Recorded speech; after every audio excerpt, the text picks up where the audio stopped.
evangélica, ahí te van a ayudar. ¿Qué tal si los cristianos tuviésemos esa reputación de ser gente que ama? O que somos íntegros, o que somos pacificadores. Gente que trabaja duro, que sabe dar, que sabe perdonar. ¿Qué tal si los cristianos fuéramos conocidos por las personas a las que ayudamos? O el carácter que tenemos, y no por lo que estamos en contra. Amén. Escuchen, tenemos un problema de imagen aquí. Tenemos un problema de prensa los evangélicos. En realidad. ¿Por qué? Porque tenemos la confusión de quiénes somos y a quién representamos. Sobre todo cuando salen en los medios de comunicación estereotipos negativos de lo que es un evangélico y que los medios de comunicación lanzan casi a diario como una forma de poner un estereotipo negativo, ¿cierto? Porque muchas veces esa imagen es reforzada por los medios de comunicación, ¿sí o no? Y deliberadamente esos estereotipos distorsionan la imagen del cristianismo. Y lo que hacen es precisamente distorsionar la imagen del cristianismo con propósitos políticos. Eso es, en el fondo. Pero más importante que lo que digan las personas afuera, está lo que nosotros pensamos adentro. Lo que nosotros decimos acerca de nosotros mismos. Y la forma en que nosotros representamos a Cristo al mundo.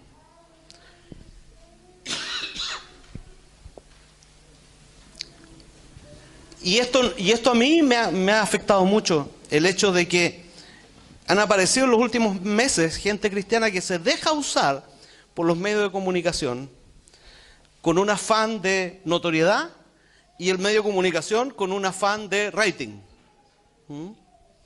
Y creemos que de alguna manera necesitamos aprender cómo comunicar y representar a Jesús al mundo. La iglesia creemos que tenemos una moral superior al mundo, pero por supuesto, claro que sí, obviamente. Pero nos podemos divorciar, podemos mirar pornografía, podemos masturbarnos, podemos engañar a nuestras mujeres, pero en realidad no somos gays. ¿Por qué? Porque todo lo demás pasa piola. Y los gays se notan. Entonces necesitamos aprender quiénes somos realmente. ¿Cuál es el ideal de Dios en el desarrollo de nuestra sexualidad? ¿Y qué es lo que nosotros tenemos que hacer cuando alguien que ha caído de ese ideal llega a nuestra iglesia? ¿Qué es lo que tenemos que hacer? Ahora, yo sé que el tema es explosivo. Y también sé que algunos de ustedes tienen hermanos, amigas, hermanas, compañeros del colegio, de trabajo, de universidad, qué sé yo, que se declaran gays. O algunos de ustedes han tenido luchas en el pasado o en el presente con la práctica de la homosexualidad. Y sé que lo que voy a decir va a teñir de un color específico tu experiencia de vida. Vas a filtrar a partir de tu experiencia de vida lo que vas a escuchar de lo que yo diga hoy día. También sé que mi propia experiencia influye en lo que voy a decir. Pero quisiera preguntarte por un momento si te vas a quedar hasta el final, en tu mente y en tu espíritu, conmigo hasta que yo termine. ¿Amén? Por eso el tema de hoy es el desafío de la ideología de la identidad de género. Y quisiera que oremos antes de comenzar. Señor Jesús, hoy día te pedimos por tu gracia, te pedimos por tu misericordia, te pedimos por tu paz. Y también te pedimos para que tú nos hagas entender en tu palabra lo que tú quieres explicarnos. Abre nuestros corazones, abre nuestras mentes, Señor, para poder escuchar y entender aquello que tú tienes para nosotros. Pon poder en mis palabras y dame sabiduría para compartir aquello que tú quieres decir. en el nombre de Jesús. Amén.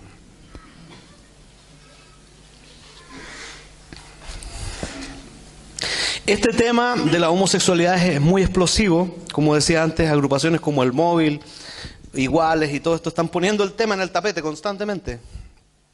Y cualquier caso en el que haya habido alguna presión o alguna agresión en contra de alguien que es homosexual, ahí están los del Móvil, ¿no es cierto? Con la tele, y miren lo que pasó, ¿no es cierto? Ahora, cualquier persona que en la actualidad abogue por un matrimonio entre un hombre y una mujer, exclusivamente es atacado como anti-gay. ¿Se han dado cuenta de eso? ¿Sí? La ley de matrimonio igualitario también ha suscitado controversias súper grandes, aún en los partidos políticos que apoyan la iniciativa. Y no solo en el mundo de la política. Yo creo que este tema de la homosexualidad es algo que amenaza con dividir la iglesia. Ya en Estados Unidos, la conferencia presbiteriana se dividió por el hecho de que se ordenaron algunos ministros gay. La conferencia anglicana en Inglaterra también se dividió por el mismo tema. De hecho, aquí en San Bernardo, no tenemos que ir tan allá, aquí en San Bernardo, de hecho hay iglesias que se están dividiendo por el hecho de tener en su liderazgo gente gay, homosexual. Entonces, no es tan lejos de nuestra realidad. Es algo que está ocurriendo aquí. La pregunta es cómo nosotros como iglesia entregamos al mundo la imagen de Cristo. ¿Cómo representamos a Cristo en medio de esto? No solamente este tema es explosivo, sino también es complejo. ¿Por qué? Porque, para empezar, la definición de homosexual es una definición compleja. ¿Qué es ser homosexual? ¿Es alguien que tuvo un pensamiento acerca de tener una relación con una persona del mismo sexo? ¿Es alguien que dijo yo soy homosexual? ¿Es alguien que quizás hizo alguna acción en relación a lo que pensaba en cuanto a involucrarse y tener relaciones o tener una relación con alguien del mismo sexo? ¿Qué es la homosexualidad? Y en eso también es como pantanoso el tema, porque se distingue entre identidad homosexual, o sea, personas que se identifican a sí mismas como gay, y identidad heterosexual. Es como actualmente está ese concepto en boga, o sea, tú decides si te identificas como homosexual o como heterosexual. Y también está la conducta homosexual, o sea, cuando una persona decide actuar basada en sus impulsos, experimentando intimidad física con alguien del mismo sexo. Y por supuesto tenemos la opción de decidir qué hacer y cómo responder a nuestros impulsos, porque en realidad no es que porque yo tenga un impulso, eso quiere decir que soy gay. Y eso es lo que nos trata de vender la ideología de género. Cuando alguien va a un psicólogo, a un psiquiatra actualmente y dice, ¿sabe qué? Yo tengo pensamientos de involucrarme sexualmente con alguien de mi mismo sexo. ¿Sabes qué? Tú eres gay. Admítelo, tú eres así, asúmelo. Y no necesariamente porque alguien tenga un pensamiento así quiere decir que es gay. Y ojo, no necesariamente. Y este es el problema de la identidad de género, que en realidad no dejan que la persona se desarrolle y madure en su sexualidad hasta realmente definirse, sino que ya, estáis definido, a los 10 años, a los 9 años, ya, no, si él es gay. Y a los 9 años tú no sabes ni dónde estáis parados. Entonces, ¿cómo enfocamos el tema de la homosexualidad los cristianos? Un presidente de una agrupación de pastores evangélicos hace algún tiempo escribió un artículo muy sabio acerca de 3 elementos que los cristianos tenemos que tener en cuenta cuando tratamos acerca del tema de la homosexualidad. Uno es el tema de la ética cristiana. El otro es el cuidado pastoral cristiano. Y el otro es la política pública cristiana. La ética cristiana tiene que ver con la moralidad cristiana, con lo que la palabra de Dios, el ideal de Dios considera como algo bueno o malo. ¿Cómo nos relacionamos con la voluntad de Dios, el ideal de Dios para nuestra sexualidad? El cuidado pastoral cristiano pregunta, ¿qué hacemos cuando las personas han caído del ideal de Dios?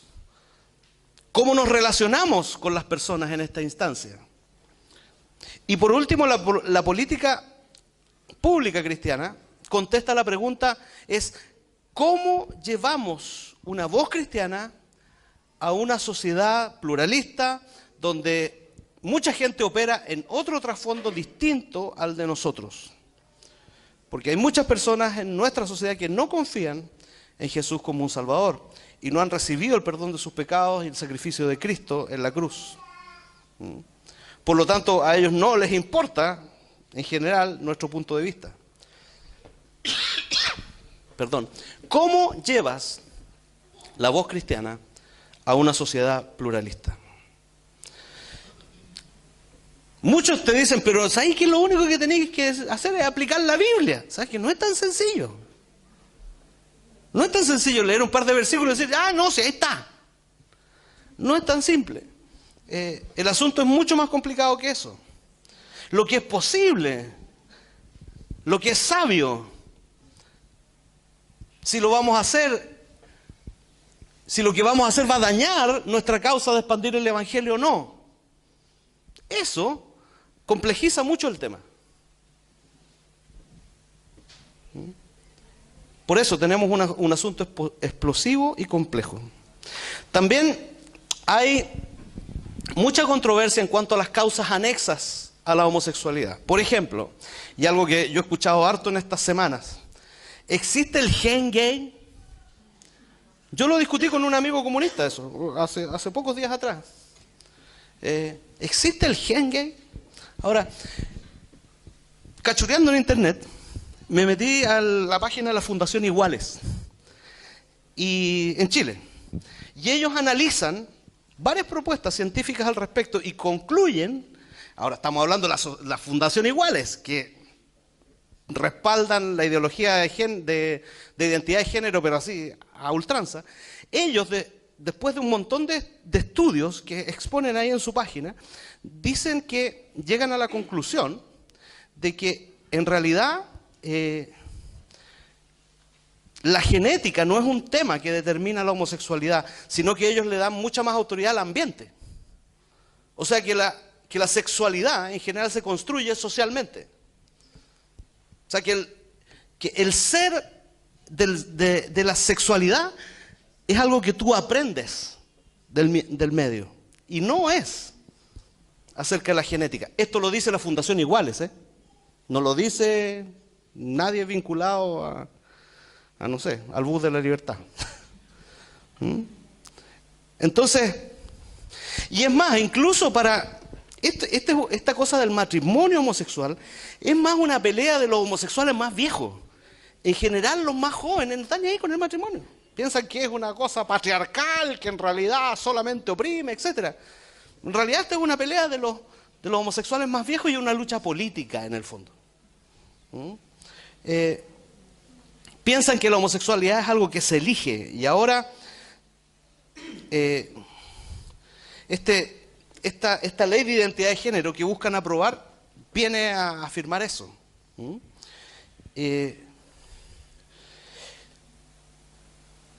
Según ellos, nosotros elegimos amar a personas del mismo sexo o elegimos amar a personas de diferente sexo.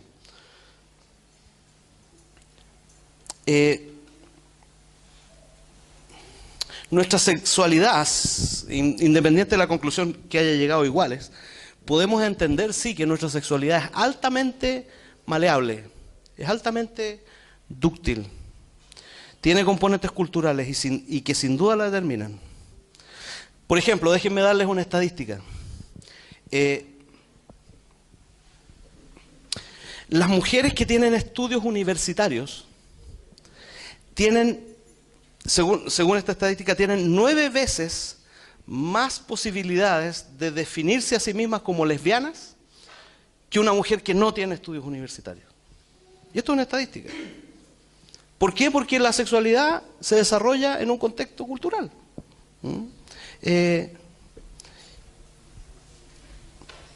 La sexualidad se moldea altamente y puede ser canalizada. No es una cosa que yo nací así y bueno, y así me voy a morir. No es así. Por eso cuando también los que tienen hijos chicos y de repente tienen esto y ven a su hijo, no sé, o jugar con muñeca, o a la hija jugar con pelota. ¿Sabe qué? No es que tu hija es gay. No tiene nada que ver eso. La sexualidad es algo que se va construyendo y cuando son niñitos sobre todo ni siquiera piensan en eso, piensan en lo que les atrae nomás. Mi hija Sofía, por ejemplo, cuando era chiquitita, a la Javiera siempre le gustaron las muñecas y las cositas rosaditas y todo. La Sofía siempre fue de negro y arco y flecha y pelota y camiones y cuestiones. Y yo decía, hasta que alguien me dijo, nada que ver. La sexualidad es algo que se va desarrollando en la vida. Y cuando tú lo canalizas a través de la palabra de Dios, vas hacia allá, en una forma sana. Entonces, ahora vamos a entrar en el punto. La ética cristiana. ¿Qué es lo que dice el ideal de Dios con respecto a la sexualidad? Como cristianos entendemos que el propósito de la sexualidad es apuntar a Dios. Como todo en la vida, también el sexo apunta a Dios. Dios creó el sexo con un propósito. En Génesis 2:18 dice esto. Luego Dios, el Señor, dijo, no es bueno que el hombre esté solo. Voy a hacerle una ayuda adecuada. Entonces Dios, el Señor, formó de la tierra toda ave del cielo y todo animal del campo. Y se lo llevó al hombre para ver qué nombre se les pondría. El hombre les puso nombre a todos los seres vivos y con ese nombre se les conoce. Así el hombre fue poniéndoles nombre a todos los animales domésticos, a todas las aves del cielo y a todos los animales del campo. Sin embargo, no se encontró entre ellos ayuda adecuada para el hombre. Entonces Dios, el Señor, hizo que el hombre cayera en un sueño profundo y mientras éste dormía, le sacó una costilla y le cerró la herida. De la costilla que le había quitado al hombre, Dios, el Señor, hizo a una mujer y se la presentó al hombre, el cual exclamó, ¡wow! Este sí es hueso de la mujer, porque del hombre fue sacada. Por eso el hombre deja a su padre y a su madre y se une a su mujer, y los dos se funden en un solo ser. En ese tiempo el hombre y la mujer estaban desnudos, pero ninguno de los dos sentía vergüenza. ¿Qué leemos aquí? Leemos que el hombre, Adán, estaba solo y que se le dio una ayuda, más bien literalmente una contraparte, que le complemente. Y esa es la mujer, que no esté por sobre el hombre, que tampoco esté bajo el hombre, sino al lado del hombre, como su igual. Sin embargo, a pesar de eso, ser ambos diferentes, ambos distintos. Es igual a él, pero es distinta. Y esta igualdad complementaria, esta igualdad diferenciada, en esta igualdad tenemos una señal que apunta hacia la esencia de Dios mismo, hacia la Trinidad. Dios es tres personas y uno a la vez. Tres personas, el Padre, el Hijo y el Espíritu Santo. Son tres personas, pero una sola. Porque la visión cristiana no es de un Dios unitario, no es de un Dios monolítico, sino que la visión cristiana declara una unidad diferenciada. Dios en tres personas. En el versículo 24 dice, por eso el hombre deja a su padre y a su madre y se une a su mujer y los dos se funden en un solo ser. Por lo tanto, en este versículo y a través de su expansión en la Escritura, vemos algo del propósito de Dios. Ahora, el sexo, según el ideal de Dios, tiene el propósito de hacer salir a la persona de sí misma y en un acto de autosacrificio entregarse a sí mismo a la otra persona. Darse a sí mismo. Somos llamados fuera de nosotros mismos. Y encontramos en esta persona que es diferente a nosotros, sexualmente diferenciada de nosotros, en ella encontramos nuestro complemento. En esta unidad fiel y exclusiva que dura para toda la vida. Tenemos una señal que apunta a una verdad eterna. Y por eso es que Dios creó esto. Porque el sexo apunta hacia Él.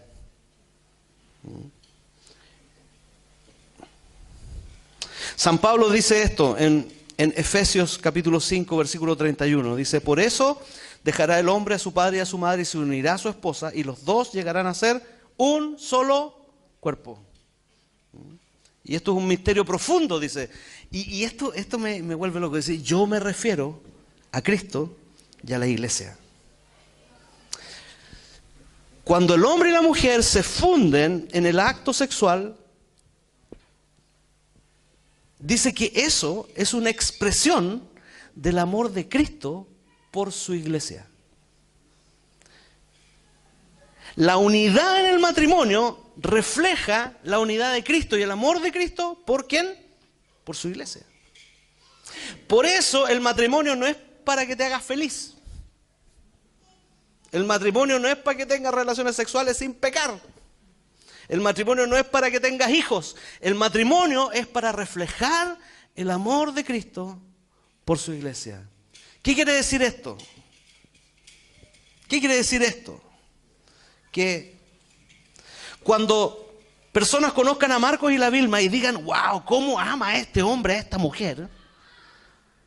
Marcos y la Vilma puedan decir, ¿sabes qué? Así y mucho más, Cristo te ama a ti.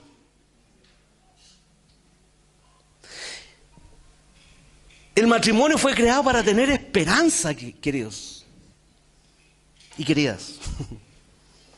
Para que tengamos esperanza. Y si yo lo veo en mi vida, la verdad es que yo pasó cierta edad, así como entre los 23 y los 27 años, que yo no quería casarme. Porque yo veía puros desastres en mi familia. Primos que se casaban embarazados, apurados, así como ya, casémonos luego. Y que se separaban a los 4 años. Y tenía hartos así. Y de repente alguien me preguntaba, no sé, pues íbamos a matrimonio y me decía, ¿y tú cuándo? Y decía, ay, ¿para qué? ¿Para estar fregando gente? No. Como 4 años estuve así, hasta que empecé a conocer matrimonios así. No matrimonios perfectos, pero sí que reflejaban un amor más allá de lo que podría generar una figura preciosa. O más allá de simplemente la caballerosidad del marido. Un amor más allá. Un amor entregado. Cuando yo empecé a conocer parejas así, para mí eso me trajo esperanza. Eso me trajo esperanza. Tu matrimonio y el mío están para eso, para traer esperanza. ¿Amén? Este es el ideal de Dios. Así que en Cristo, la imagen de la unión profunda del cristiano con su Señor es el reflejo en la sexualidad humana. Refleja una unión más alta, una unión más santa.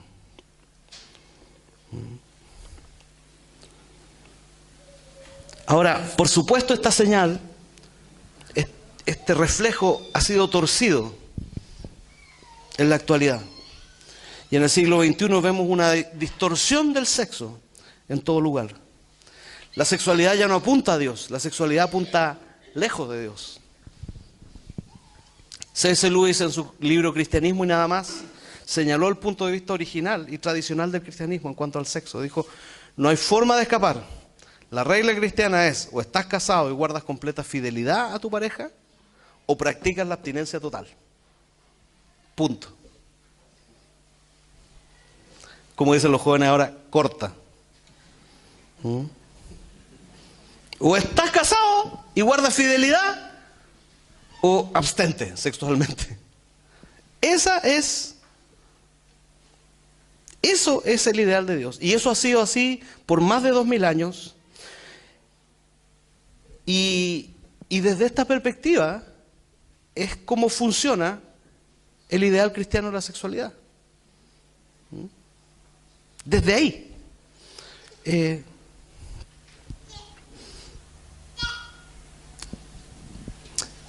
Yo no sé de cuándo empezó a ser polémico algo que ha estado por más de 2000 años.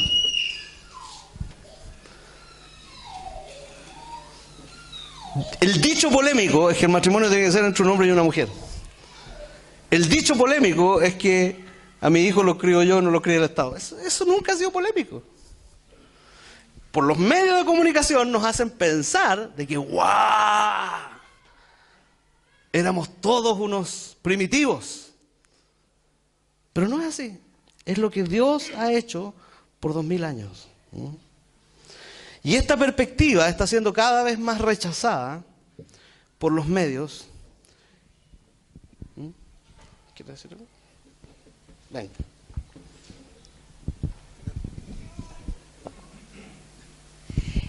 Yo el otro día conversábamos con mi esposo acerca de esto de la polémica, de esta cosa que está de moda hoy día hablar, que está en las redes sociales, en la televisión, en los noticiarios.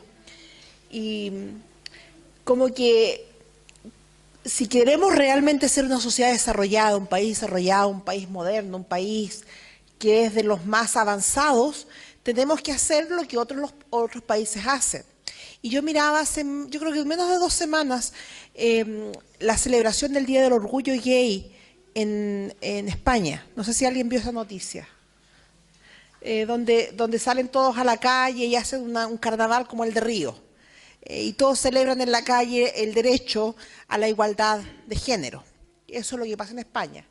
Pero la verdad que lo que vi ahí, y cada vez es más, en Estados Unidos también se hace, en Chile también se está haciendo, pero este país que es más avanzado que nosotros, España, que es mucho más evolucionado que nosotros en todo esto de las leyes y la tolerancia, está llegando a esto, en un carnaval donde la gente saca sus banderas, familias y todos apoyando a la diversidad sexual, pero veíamos además a hombres y mujeres desfilar desnudos por la calle y tener sexo en la calle, a vista y paciencia de todos dentro de esta comparsa, de este carnaval.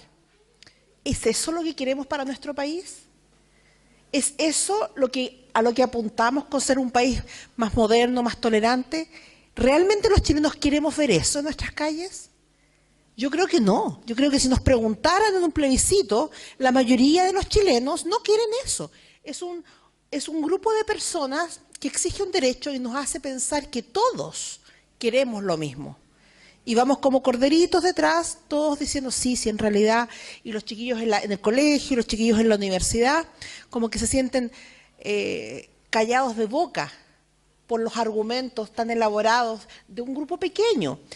Y esta es mi opinión muy personal. Yo creo que todos tienen derecho, derechos ciudadanos. Los ciudadanos todos tienen derechos de este país y deberían tenerlos. Pero distinto es que el derecho de ellos se convierta en mi obligación. Yo tengo una convicción moral y nadie tiene derecho a venir a imponerme la suya. Yo tengo una elección moral, una convicción moral y nadie me puede decir que yo estoy mal por tener esa convicción moral. Y esta cosa de la intolerancia, yo creo que aquí es donde se marca la raya. Yo no te voy a ir a pegar, no te voy a ir a escupir, no te voy a ir a insultar porque tú tengas una decisión diferente a la que yo tengo. Pero no me hagas estar de acuerdo con tu elección moral porque no es la mía. Yo te puedo saludar, yo te puedo abrazar, te puedo invitar a mi iglesia y te puedo hacer comer a mi mesa, puedo ser tu amiga, pero mi elección moral sigue siendo mi elección moral. Yo he tenido amigos homosexuales y me he relacionado con alguna prostituta alguna vez, y eso no significa que su elección moral sea la que yo acepto. Y yo creo que por ahí está la raya, mis queridos. El que sepamos muy claramente cuál es nuestra convicción, qué es lo correcto ante los ojos de Dios. Y eso lo tengo claro, pero eso no significa que yo tengo que insultarte en tu cara, a ser intolerante contigo, a ser descortés contigo porque tú piensas de una forma distinta. Y además, cuando te cueste esto, porque yo creo que nos cuesta en este sentido, pero cuando te cueste, recuerda lo que Jesús te perdonó a ti. ¿Cuántas veces Jesús no te ha perdonado tus propios pecados? El mismo pecado, 1, 2, 3, 15, 20 veces, tu mismo error. Los pecados, como decía el pastor recién, los pecados porque sean más visibles no son peores. Hay pecados feísimos que se hacen en completo silencio y nadie sabe. Cuando un hombre es infiel a su esposa y nadie lo pilla, eso es muy malo, eso es muy feo, eso es muy terrible. Y es un pecado feo delante de Dios, tan feo como el hombre que se acuesta con un hombre o una mujer que se acuesta con una mujer. El que roba o el que no paga los impuestos, o el que dice chismes, o el que no perdona, o el que miente, esos son todos pecados desagradables a los ojos de Dios. La homosexualidad no es el peor pecado. Entonces cuando tú se te suba la moral y se te empieza a salir tu moralidad por los ojos y por la boca y empezar a acusar a otro porque tú eres más moral que él, acuérdate de lo que te perdonó Jesús a ti.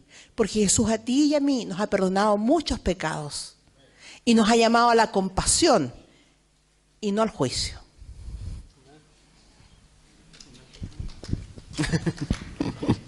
Amén.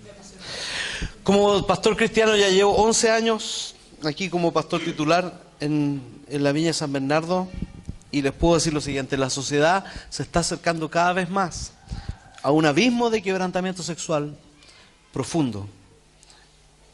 Y en nuestra sociedad chilena actual está ocurriendo eso. Que no importa el trasfondo educacional, la condición social, ni su rol, ni la iglesia o no, cada vez más. Yo lo observo, está cayendo el ideal moral de la Biblia. De hecho, Pilar Sordo, una escritora que no es cristiana, escribió un libro que se llama No quiero crecer. Y dice que en su experiencia clínica, aconsejando personas entre 16 y 30 años de edad, dice que se ha encontrado que la mayoría de las personas que aconseja entre 16 y 30 años de edad son jóvenes pero con un alma de viejo. ¿Y por qué?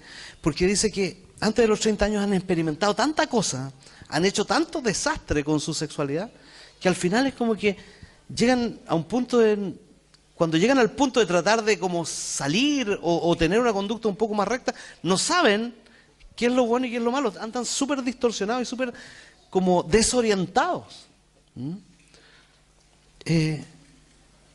No saben cómo iniciar una vida sexual sana.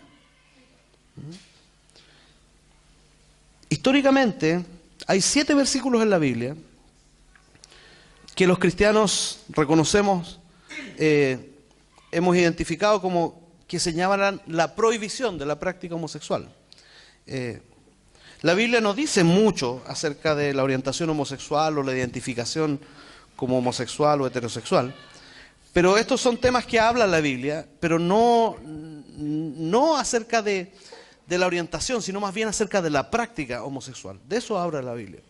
Y está registrado en 7 versículos. Uno de ellos es Levítico 18:22. Dice: no te acostarás con un hombre como quien se acuesta con una mujer. Eso es abominación. El siguiente, Levítico 20:13. Dice: si alguien se acuesta con otro hombre como quien se acuesta con una mujer, comete un acto abominable y los dos serán condenados a muerte, de la cual ellos mismos serán responsables. Eso en el Antiguo Testamento. Ahora hay un texto clave en el Nuevo Testamento, que es Romanos 1:21. Creo que es anterior.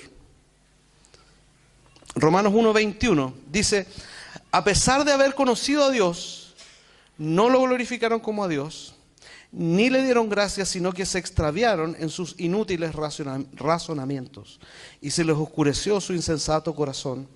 Aunque afirmaban ser sabios, se volvieron necios y cambiaron la gloria de Dios inmortal por imágenes que eran réplicas del hombre mortal, de las aves, de los cuadrúpedos y de los reptiles.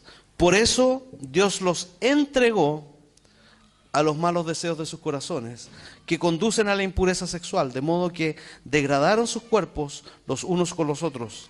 Cambiaron la verdad de Dios por la mentira, adorando y sirviendo a los seres creados, antes que al Creador, quien es bendito por siempre. Amén. Por tanto, Dios los entregó a pasiones vergonzosas. En efecto, las mujeres cambiaron las relaciones naturales por las que van contra la naturaleza. Asimismo, los hombres dejaron las relaciones naturales con la mujer y se encendieron en pasiones lujuriosas los unos con los otros. Hombres con hombres cometieron actos indecentes y en sí mismos recibieron el castigo que merecía su perversión. Además, como estimaron que no valía la pena tener en cuenta el conocimiento de Dios, Él a su vez los entregó a la depravación mental para que hicieran lo que no debían hacer. Se han llenado de toda clase de maldad, perversidad, avaricia y depravación. Están repletos de envidia, homicidios, disensiones, engaño y malicia. Son chismosos, calumniadores, enemigos de Dios, insolentes, soberbios y arrogantes. Se ingenian maldades, se rebelan contra sus padres. Son insensatos, desleales, insensibles, despiadados. El apóstol Pablo, y aquí quiero que quede claro, el apóstol Pablo aquí nunca ha hecho un ranking de pecados. No puso como el peor pecado la homosexualidad. Él está mostrando al ser humano en su rebelión más absoluta en estos versículos. Hay un predicador muy conocido y muy respetado en todo el mundo que se llama Billy Graham. Y él, dale la siguiente, y él dijo algo parecido. Dijo, no me cito a mí mismo, sino a la Biblia al decir que la homosexualidad es pecado, pero un pecado que está al lado de otros muchos pecados. ¿Qué quiere decir esto? Quiere decir que la homosexualidad es pecado, que el adulterio es pecado y que necesitan ser tratados como pecados. Necesitamos arrepentirnos. Así como lo homosexual, el adúltero también necesita arrepentirse, necesita ser sanado. La mentira es pecado, la idolatría es pecado. Y así como todo lo demás, necesitamos arrepentirnos y recibir sanidad de Dios. Es un pecado por el cual Cristo tuvo que morir en la cruz, igual que con cualquier otro. Por cualquier otro, Cristo murió igual en la cruz y sangró por todos nuestros pecados, no solo por la homosexualidad. Sin embargo, el apóstol Pablo nos da pistas aquí acerca de ciertas cosas a las cuales necesitamos poner atención. Por ejemplo, repite dos frases importantes. Dice, en los versículos de Romanos dice, los entregó, varias veces. Dale el siguiente. Dice, los entregó a los malos deseos de sus corazones. ¿No es cierto? Y después el 26 dice, Dios los entregó a pasiones vergonzosas. El 28 dice, además, como estimaron que no valía tomar en cuenta el conocimiento de Dios, Él a su vez los entregó a la depravación mental. ¿Qué quiere decir que los entregó? Y póngame atención aquí. Llega un momento en el cual nosotros insistimos en pecar, insistimos en hacerlo, y llega un punto en el cual Dios dice, ok, dale. ¿Quieres hacer lo que quieres? Haz lo que quieres. Dale. A eso se refiere que Dios los entregó. No es como que diga, no, ya pecaste, ya chao. No. Es porque has insistido tanto, como el hijo pródigo. Yo no creo que haya sido la primera vez que el hijo pródigo le haya dicho, no voy a ir de la casa. Llegó un momento en que el padre le dijo, ¿sabes qué? Ya, ándate. Y experimenta lo que quieres hacer. A eso se refiere la Biblia cuando habla de nos entregó. Es como que Él nos deja ir. Nos deja ir. Lo que San Pablo está diciendo es que el juicio de Dios, el castigo de Dios, la ira de Dios sobre nuestra rebelión, se expresa y existe precisamente para esto, en que Él nos entrega, nos deja ir y hacer precisamente lo que buscamos en nuestra rebelión. No pienses que el juicio de Dios, la ira y el castigo de Dios consiste en que Dios está sentado en el trono, listo como para pegarte con un palo así. Y te da un palo en la cabeza cada vez que te equivocas, ¿no? No es así. Precisamente, el juicio de Dios consiste en que Dios nos deja hacer lo que queremos, lo que demandamos. Cuando queremos esa relación, a pesar de que Dios te dice, no, pero pucha, si es tan linda, es que pucha, si es tan lindo, es que Él me quiere, es que ella me entiende. De repente Dios te dice, ya, ok, dale.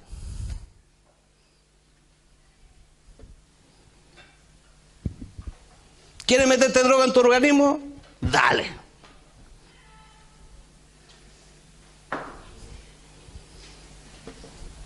Cuando persistes, a pesar de que su palabra, el consejo de otro, te dice, no vaya para allá, y tú quieres meterte eso en tu cuerpo, quieres abrir la puerta a eso, a pesar de que Dios te ha dicho que no lo hagas, a pesar de que tus padres te han dicho no lo hagas, a pesar de que tus profesores te han dicho no lo hagas, ok, dale. ¿Por qué juicio cuando Dios nos deja hacer nuestra voluntad rebelde? Porque la voluntad de Dios siempre es buena. Cuando Dios nos deja hacer esto, ¿por qué juicio? Porque la voluntad de Dios siempre es buena. Cuando Dios te dice, vaya para allá, no vaya para allá, es bueno. ¡Yujú! Es bueno.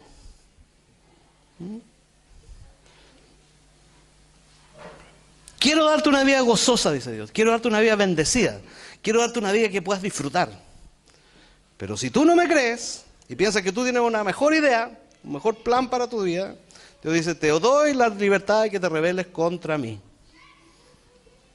Pero tengo que decirte que vas a perder el sentido de cercanía que tienes conmigo.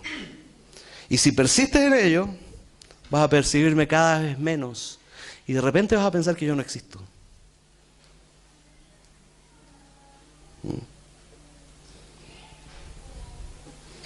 Tú puedes hacer lo que quieres.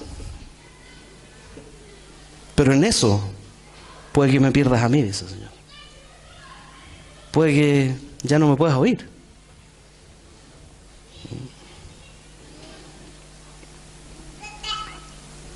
Entonces la ira de Dios no necesariamente es que nos van a meter en el infierno, así como uno mete carne a la parrilla. Es que muchas veces la ira de Dios se manifiesta en que Dios te deja hacer lo que tu porfiado corazón quiere. La segunda palabra que usa en estos versículos es la palabra cambiaron. Dice, en el versículo 22, dice que cambiaron la gloria de Dios inmortal por imágenes, que eran réplicas de hombres mortales. Después en el 25 dice, cambiaron la verdad de Dios por la mentira, adorando y sirviendo a los seres creados antes que al Creador. El 27 dice, asimismo los hombres dejaron las relaciones naturales con la mujer y se encendieron en pasiones lujuriosas los unos con los otros. Pablo está diciendo que cuando nos rebelamos contra Dios, todo el orden creado se vuelve al revés. Cuando el hombre fue creado, el designio de Dios fue, gobierna la creación. Dios le dio autoridad al hombre sobre toda la naturaleza. Nosotros no sabemos lo que significa eso. Nunca hemos podido entender eso. Porque eso Dios solo se lo dio a Adán en el principio. Adán tenía poder sobre la naturaleza. Tenía poder sobre los animales, tenía poder sobre el clima, tenía poder. Sin embargo, cuando cayó en pecado, ya no fue que Adán tuvo poder, sino que la creación empezó a tener poder sobre Adán.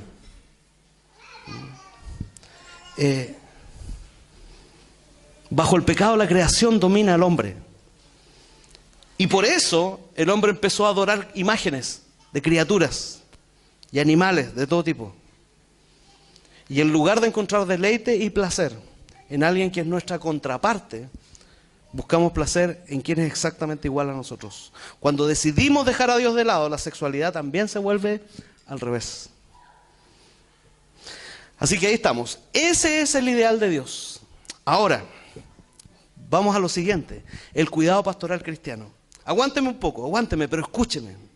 Yo sé que va a ser un poquito más largo, pero escúcheme. ¿Qué hace la iglesia cuando alguien ha caído del ideal de Dios? ¿Qué deberíamos hacer?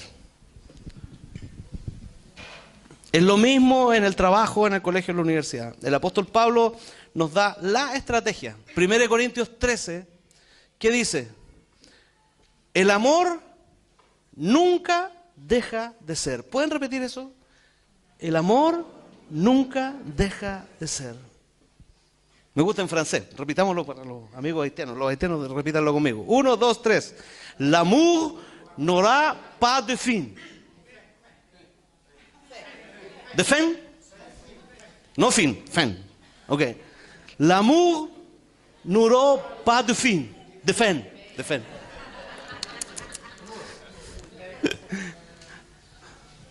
El amor nunca deja de ser. Esa es la estrategia. El amor nunca deja de ser. Es la mejor estrategia. Las personas que me hablaron de Cristo a mí por primera vez eran personas que tenían un trasfondo totalmente distinto a mí. Eran un montón de alemanes súper conservadores. Yo venía del jazz, venía con el pelo largo, venía pasado cigarro. ¿Y sabes qué? La diferencia fue que me amaron. Eso hicieron esas personas. Me amaron. Por eso estoy aquí. Porque hubo gente que en lugar de juzgarme por mi apariencia, juzgarme por mis gustos, me amó.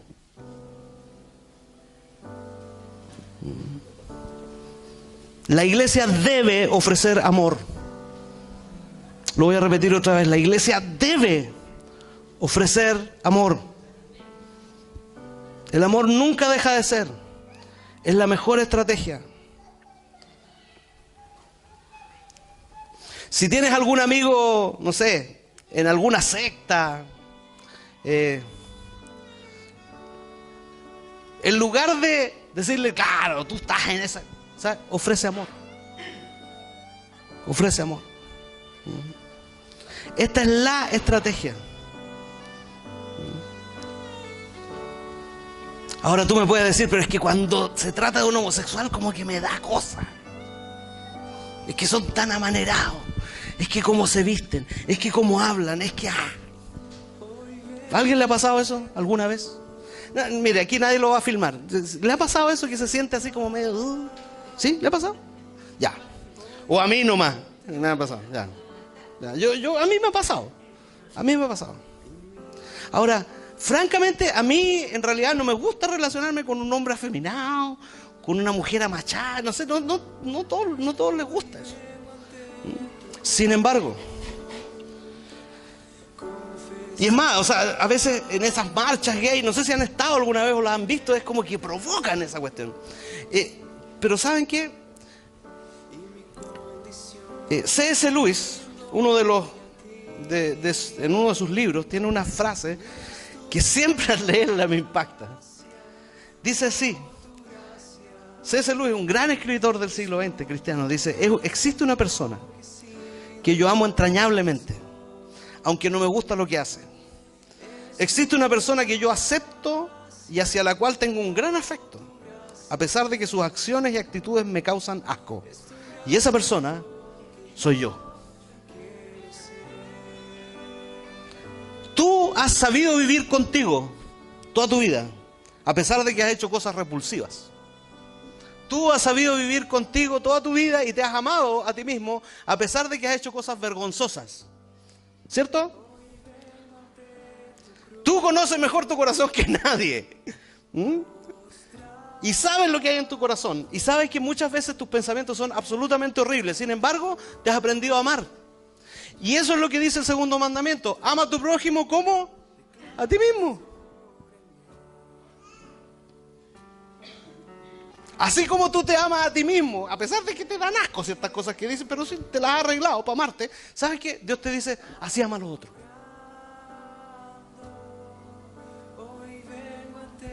Poco amenes.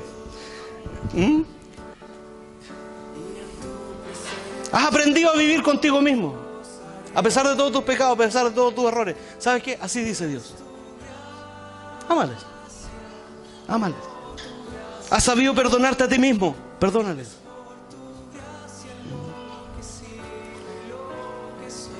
En la misma forma en que tú te amas y te perdonas a ti mismo, haz lo mismo con los demás. Tenemos mucha práctica en eso, ¿no es cierto? Somos expertos en amarnos a nosotros mismos. Sin embargo, eso es lo que Dios quiere que hagamos con los demás. ¿Qué ofrece la iglesia? ¿Cómo nos relacionamos con las personas que no están en el plan de Dios? Primero, la iglesia ofrece gracia. Eso es lo que tiene que ofrecer la iglesia. La iglesia no funciona con personas perfectas. Si tú estás aquí y crees que eres perfecto, sabes que este no es el lugar para ti. Porque la iglesia funciona con personas imperfectas. Yuhu. La iglesia no funciona con gente perfecta. Es más, la Biblia está llena de gente imperfecta, que Dios hizo grandes cosas con ellos, a pesar de que eran imperfectos. Por ejemplo, Abraham. Abraham era un mentiroso. Sara era una vieja manipuladora. Isaac era un tipo que vivió... No voy a decir esa palabra. Era un tipo que vivió a costa de su padre. Pero Dios lo usó. Moisés fue un hombre que asesinó a un hombre. Le valió 40 años en el desierto. En ese tiempo no había cárcel. Pero Dios lo levantó. O sea, la Biblia está hecha de gente imperfecta que Dios la levanta. Sansón, imagínense Sansón. David cometió adulterio, mató a un hombre, lo mandó a matar. Y Dios lo hizo el autor del libro más grande de la Biblia. Y dijo, así murió el dulce cantor de Israel. ¿Qué creen que es eso si no es gracia?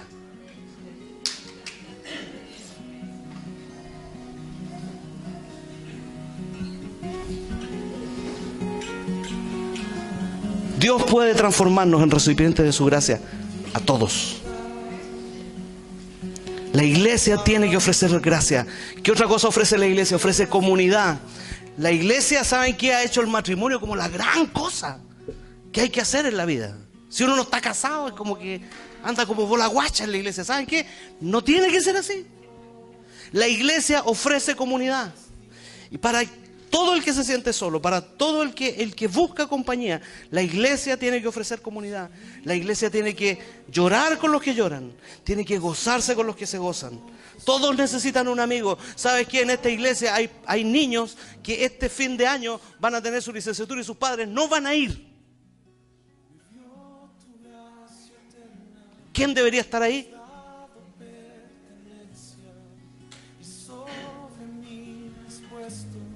La iglesia tiene que ofrecer comunidad. Todos necesitamos a alguien con quien ver la tele, por último. Alguien con quien reír, alguien con quien llorar.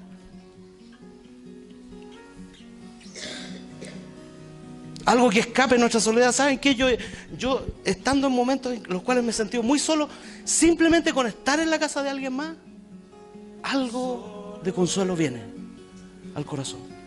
Y eso es comunidad. Quizás ellos no se sentaron ni a darme consejería. Entonces me dijeron, ¿te quieres un café?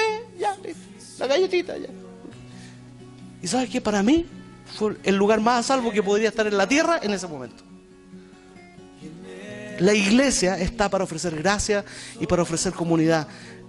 Letra C, la iglesia está para ofrecer sanidad y cambio.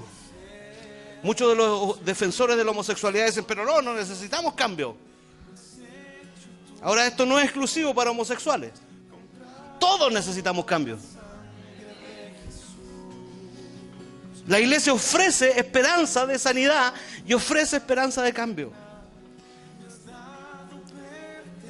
Además, la iglesia ofrece negarnos a nosotros mismos como la clave para la vida. Marcos Marcos 8:34 al 37 dice: entonces llamó a la multitud Jesús y dijo: si alguien quiere ser mi discípulo, que se niegue a sí mismo, lleve su cruz y me siga.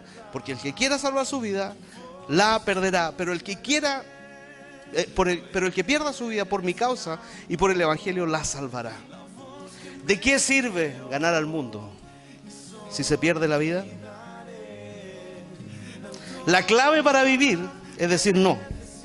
No a ti mismo, no a tus apetitos, no a tu lujuria, no a tus deseos. Esto es negarnos a nosotros mismos. ¿Ustedes creen que Andrés y yo en la mañana teníamos tanto calor que por eso salimos a la nieve a repartir comida? ¿Ustedes creen que los del equipo que fueron como que tienen otro termostato, por eso fueron a repartir comida? No. ¿Qué hicieron? Se negaron a sí mismos. La escaldazón y la cuestión, se negaron eso y fueron. Eso es lo que ofrece la iglesia. Pregúntales al final cómo quedaron. Quedaron con el corazón así. ¿Por qué? Porque más vale dar que recibir. Decimos no, no porque Dios es cruel, sino para decirle sí a Dios.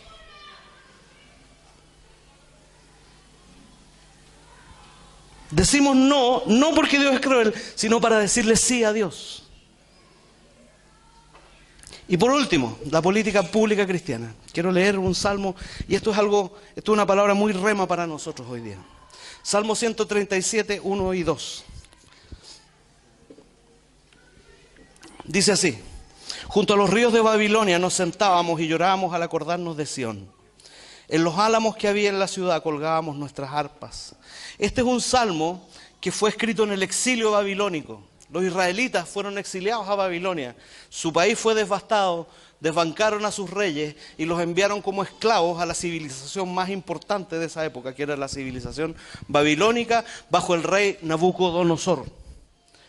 Si usted quiere hablar en lenguas, puede repetir varias veces: Nabucodonosor, Nabucodonosor. No.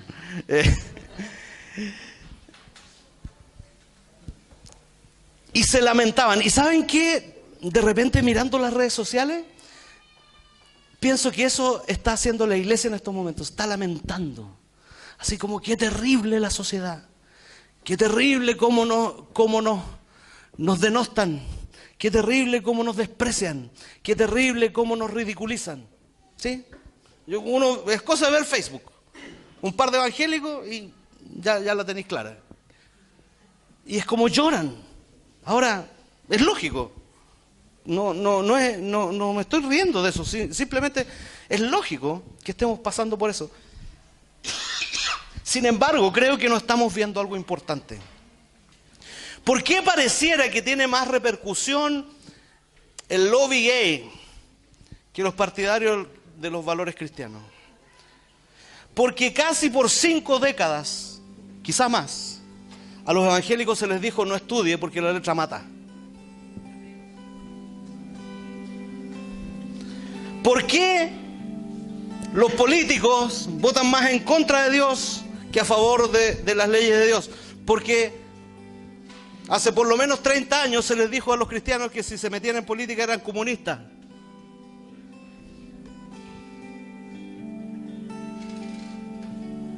¿Por qué los científicos, tú vas a una universidad y no encuentras científicos cristianos, no encuentras ni siquiera científicos que creen en Dios? Porque alguna vez a los evangélicos se les dijo que si nos metíamos en la ciencia, en la filosofía y el arte éramos humanistas.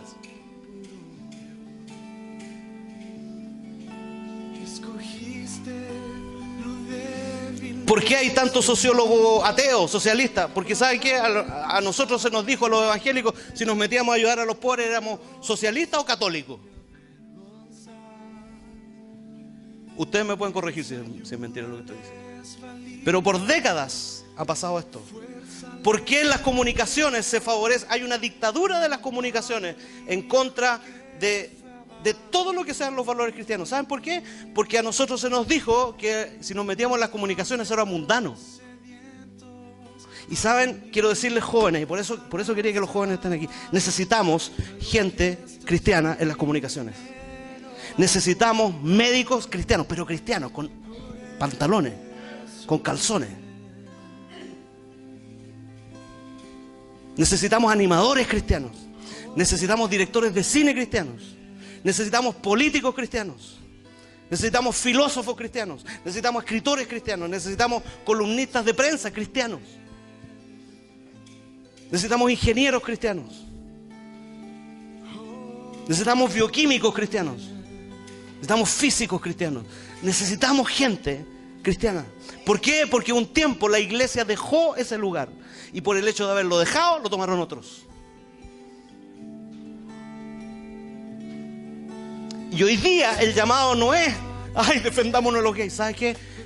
¿Cuál es la política pública? Desde la política pública, ¿cómo vas a transmitir una visión que el mundo no comparte? Desde esos lugares. Desde esos lugares. Desde el ámbito académico, desde el ámbito del espectáculo, de la televisión, desde las ciencias. Necesitamos gente cristiana, urgentemente. Y quizás esto, lo que estoy diciendo, no es algo para 2 años, 3 años más. Acuérdate cuando te titules. Acuérdate, si tú estás estudiando algo, acuérdate cuando te titules. Dios no te dio un título solamente para ganar lucas. Amén. Dios no te dio un título solamente para que tengas tu familia. Dios te dio un título para que levantes la gloria de Él en medio de la sociedad.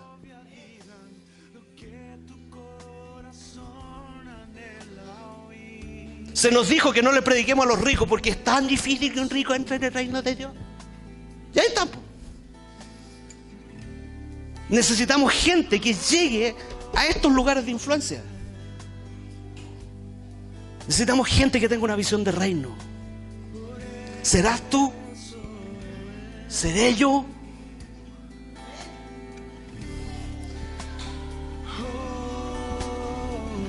Nuestro desafío es ese.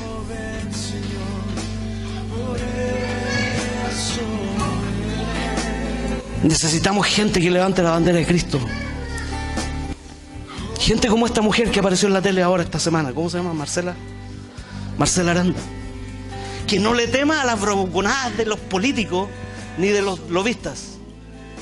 Que no le tenga miedo.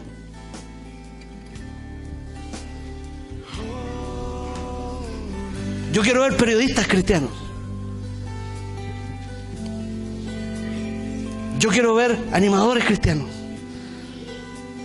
Yo quiero que en el Tolerancia Cero inviten a un periodista cristiano, a un abogado cristiano que se la pueda, no inviten al pastor Soto. ¿Pero por qué? Porque no hay. Entonces, ¿qué es lo que ponen los medios de comunicaciones? Un estereotipo. ¿Por qué? Porque los que debían tomar ese lugar no lo tomaron.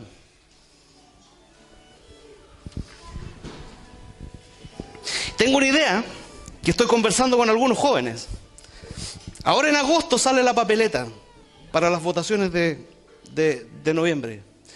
Y quisiera que un día, después de una reunión, pudiéramos quedarnos, los que quieran en realidad, quedarse y ser informados específicamente qué es lo que van a votar los candidatos presidenciales de todos los partidos. ¿Qué van a votar los candidatos a senadores y diputados de esta comuna? Para que tú y yo en noviembre votemos en conciencia. ¿Qué piensan? ¿Qué piensan acerca del matrimonio homosexual? ¿Qué piensan acerca del aborto? ¿Qué piensan acerca de la economía? ¿Qué piensan acerca de la educación? ¿Qué piensan? ¿Qué leyes piensan que quieren pasar al Congreso? Porque ¿sabes qué? Quienes deciden eso son los senadores. ¿Por qué estamos en esta crisis ahora? Porque tienen los votos para hacer lo que tienen. Como decía mi esposa, la mayoría del país no cree eso, pero como tienen los votos. Entonces lo que quiero es que, no sé, quizás pasando la conferencia de líderes, que podamos tener 1 o 2 tardes, domingo en la tarde, sentarnos y que los jóvenes nos den, gente que sepa, nos den, esto es lo que piensa cada candidato, esto es lo que piensa. Y no se trata de denostar a nadie, simplemente decir, esto es lo que piensa esta persona acerca del matrimonio homosexual. Esto es lo que piensa esta persona acerca del aborto. Esto es lo que piensa esta persona acerca de la educación. Esto es lo que piensa acerca de la economía, porque ¿saben qué? Un presidente no solamente tiene que legislar por el matrimonio homosexual o por el aborto. Hay muchas más cosas que tiene que hacer un presidente y un senador. Para que votemos en conciencia, para que votemos entendiendo, con entendimiento. Amén. ¿Les interesa esa cuestión o no? Podemos hacer un tecito con señora, está bien, no hay problema, pero yo creo que esto es clave. Y una vez que se defina la papeleta vamos a programar una cosa así. Nuestro desafío. ¿Por qué estamos así? Porque hemos abandonado nuestro lugar en la sociedad. Y segundo, porque hemos privilegiado el materialismo por sobre la calidad de vida. Perdimos el lugar no solo en las esferas de influencia en la sociedad, sino también con nuestros hijos. La carrera por nuestra realización personal, por adquirir más bienes de consumo. Baja un poquito, por favor. Bájalo un poquito, gracias. Nos ha llevado a tener un endeudamiento brutal. ¿Saben qué? Hoy día, ayer leía una estadística que dice que en Chile estamos endeudados en créditos de consumo y en cosas que consumimos en un 40% del sueldo. Y esos son los que ganan el sueldo mínimo. ¿Cómo vives cuando el sueldo mínimo son 270.000 pesos? ¿Cómo vives?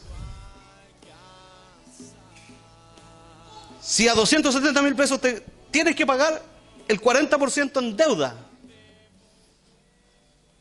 Y ¿sabes? Cristianos y no cristianos nos hemos endeudado hasta el cuello. ¿Y qué fue lo que pasó? Le dimos la educación de nuestros hijos, ¿a quién? Al Estado. Y empezó la jornada escolar completa, que dijeron, no, si vamos a tener actividades extraprogramáticas. ¿A cuántos les prometieron eso? Y no va a haber tareas para la casa. Ahora los pobres profes hacen lo que pueden, pero ¿saben qué? Le estamos dejando la educación de nuestros hijos al Estado. Entonces no se extrañen si ahora dicen, no, es que el Estado no tienen para qué meterse los padres. ¿Por qué? Porque nosotros dejamos el lugar. Nosotros dejamos de privilegiar el tiempo con nuestros hijos, haciendo tareas, saliendo a pasear, estando en la casa con nuestros hijos. ¿Por qué? Porque decidimos que no, es que hay que trabajar más. Porque ya no queremos la televisión potona, queremos una flaca. Entonces, hay que trabajar más, po.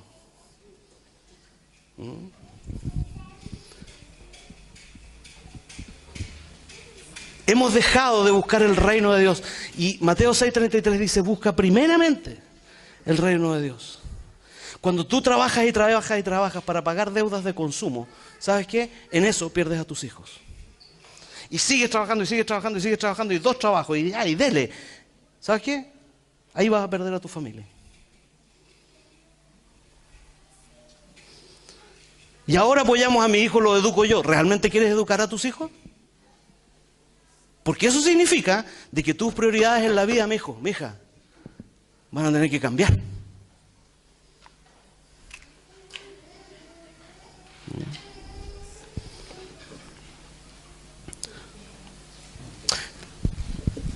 Una última cosa. Sabemos que es caro, por ejemplo, mandar a los jóvenes a este campamento al sur. Para todos nosotros, o la gran mayoría por lo menos, es un esfuerzo. Pero ¿sabes qué? Piensa en que eso es una inversión para tus hijos. Tus hijos se van a relacionar con gente que cree lo mismo que tú. Y jóvenes, y van a ser desafiados en su fe, van a ser animados en su fe, van a encontrar respuestas a preguntas que ni tú ni yo les podemos dar. Así que cuando tú pagas por un campamento no digas, ay, es que es tan caro. ¿Sabes qué? Piensa que eso mismo te lo puedes gastar en un almuerzo, en una cena, en 2 cenas, en 2 salidas con los hijos. ¿Sí o no? En una de repente.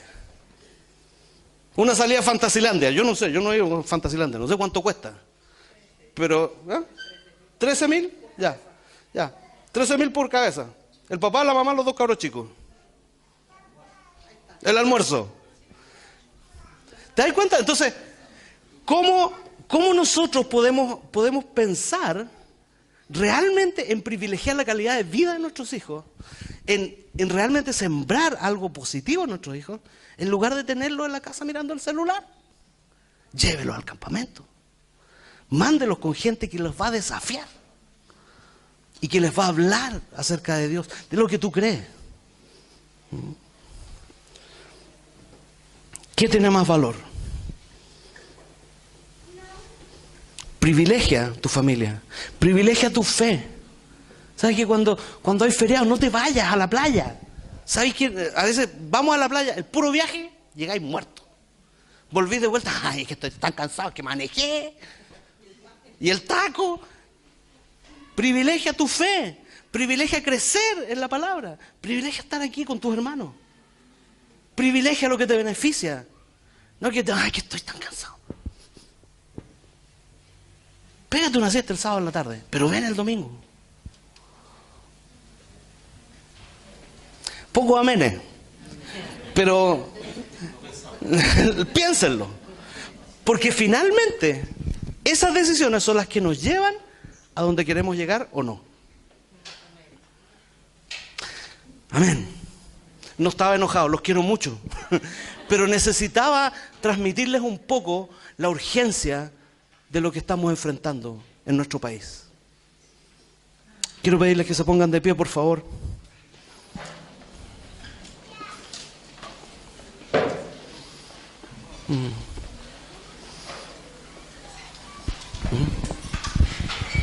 Iglesia, sabes que no sé si te das cuenta o no, porque cuando tú tienes la realidad muy frente a ti, no hay perspectiva, no ves nada más que lo que está tan cerquita.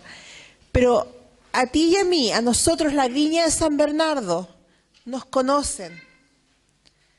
En todo San Bernardo y otras iglesias en otras partes de Chile están mirando lo que tú y yo estamos haciendo, porque estamos haciendo un poquitito, así chiquitito, pero estamos haciendo algo. Estamos cambiando la cultura de nuestro país al tener a nuestros hermanos extranjeros con nosotros como iguales, al lado tuyo, abrazando a sus bebés como lo está haciendo a Joy ahora. Estamos haciendo algo que el país no sabe cómo enfrentar. Y es una decisión pequeña que nos atrevimos a tomar, tú y yo. Iglesia, no achiques tu corazón, no aprietes tu corazón, no hagas que tu corazón se ponga duro y egoísta. Dios nos mandó a hacer esto y tenemos que ser responsables. Es parte de todo esto que el pastor está hablando. Es un cambio social, pero la iglesia de Jesús tiene que pararse y hacer algo al respecto. No podemos quedarnos sentados esperando que el gobierno haga algo. Bueno, la pequeña Viña de San Bernardo está haciendo algo.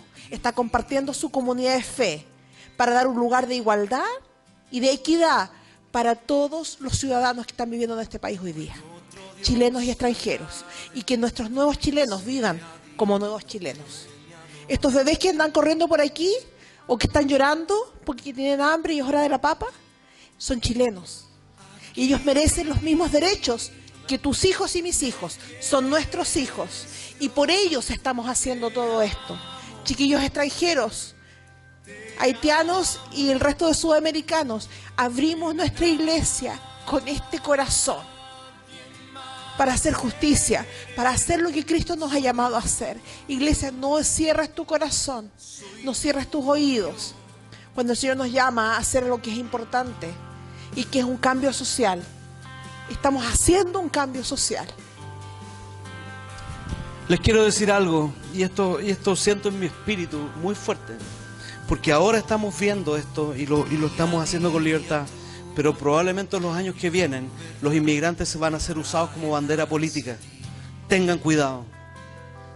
Y les digo a los chilenos, específicamente les digo esto, tengan cuidado, porque en el futuro van a empezar a generarse, en los medios de comunicación, se van a empezar a generar sospechas en contra de los inmigrantes. Tengan cuidado, guarden sus mentes de esa cuestión. Cuando veas en la televisión que se levantan, no, es que de tal nacionalidad asesinó, y dices, ay, qué terrible los inmigrantes, y nosotros estamos haciendo, ¿sabes qué? Acuérdate de que tú los tienes a tu lado y los conoces. Y tú has venido a esta iglesia y ninguno de ellos te ha robado, ninguno de ellos te ha mentido, ninguno de ellos ha hecho algo malo ni en contra tuya ni en contra de tu familia. Ojo. Amén.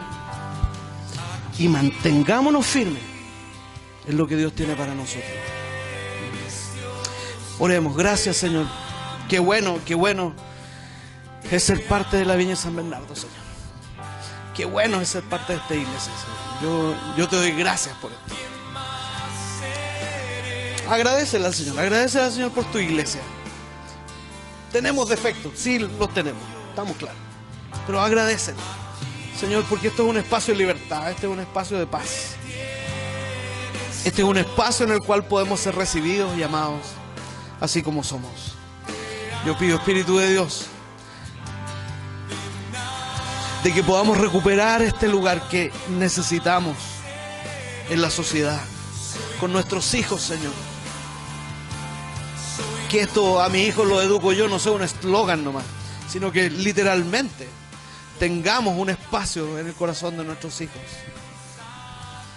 Porque no queremos que nuestros hijos sean educados de otra manera, sino de acuerdo a tu temor. Enséñanos, Señor, enséñanos a vivir como padres, como esposos, como hijos, como hermanos entre nosotros y amarnos tal cual tú nos amas. Enséñanos a amar a nuestro prójimo como a nosotros mismos. Enséñanos a vivir una vida de amor, porque esa es la única estrategia que funciona, Señor. Porque tú nos has dicho que los amemos y que tú los cambias, Señor. Nosotros los amamos, Señor, y nos comprometemos otra vez. Hoy día yo, como pastor de esta iglesia, me comprometo a amar. Tú haz los cambios que tengan que hacer. Gracias, Señor.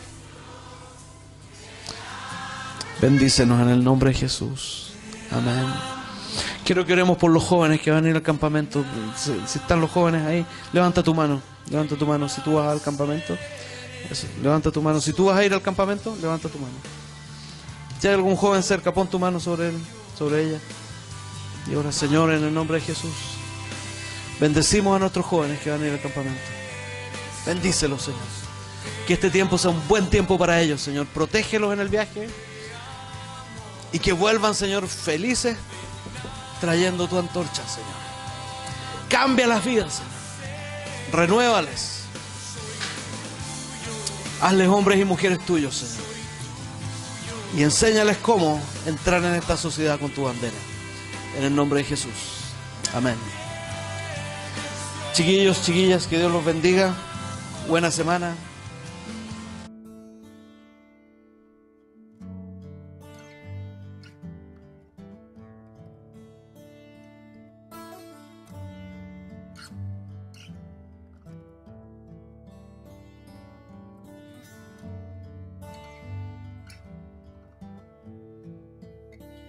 En la cruz diste tu vida, en la cruz.